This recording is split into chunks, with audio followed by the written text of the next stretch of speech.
So மொழிபெயர்ப்பில் யார் யார் எந்தெந்த மொழிகளில் மொழிபெயர்த்துருக்காங்கன்னு இருக்குது. ஆங்கிலம்னு சொன்னாலே நமக்கு எப்பயுமே ஜியு போப் தான் வருவாங்க. அதே மாதிரி லத்தீன்னாலே வீரமாமுனிவர் தான். ஜெர்மன்னா நான் எப்படி ஞாபகம் வச்சுக்க சொல்கிறேன். ஜெர்மனி ஞாபகம் வச்சுக்கிட்டேன். மணி நமக்கு டாக்டர் கிட்ட போனாலே நிறைய மணி தேவைப்படும். So German doctor Karl crawl.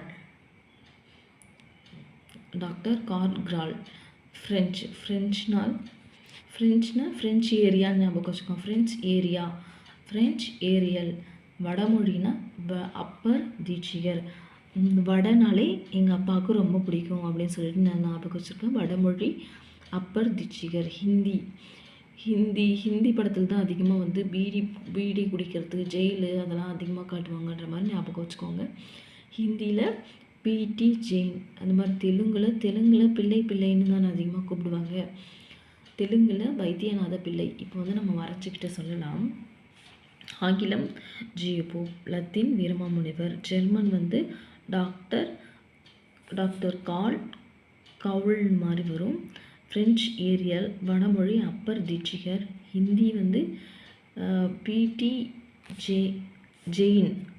தெலுங்கில் வந்து பிள்ளை, வைத்தியநாத பிள்ளை. ஆங்கிலத்தில் மொழிபெயர்த்த இந்தியர்கள். இவங்கெல்லாம் வந்து இந்தியர்கள், ஆனால் ஆங்கிலத்தில் மொழிபெயர்த்திருக்காங்க. ஸோ பேரை பார்க்கும்போதே தெரியும் நமக்கு இந்தியர்கள்னு.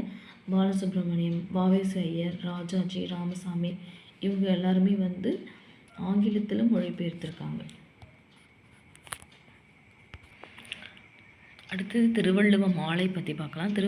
திருக்குறளின் சிறப்பினை உணர்த்தும் நூல் திருவள்ளுவ மாலை. அது நமக்கு தெரியும். திருவள்ளுவ மாலையில் எத்தனை பாடல்கள் உள்ளது? 55 பாடல்கள் இருக்குது. அதை வந்து 53 புலவர்கள் பாடியிருக்காங்க. இது வந்து யூனிக்கான இன்ஃபர்மேஷன் தான். நமக்கு திருக்குறளின் சிறப்பினை கூறும் நூல் திருவள்ளுவ மாலைன்னு தெரியும். அதில் வந்து 55 பாடல்கள் இருக்குது.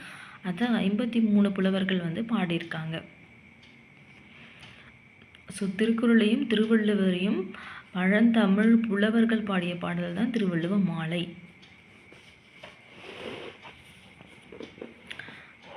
இதில் வந்து 2 பாட்டு எக்ஸாம்பிளுக்கு கொடுத்துருக்காங்க.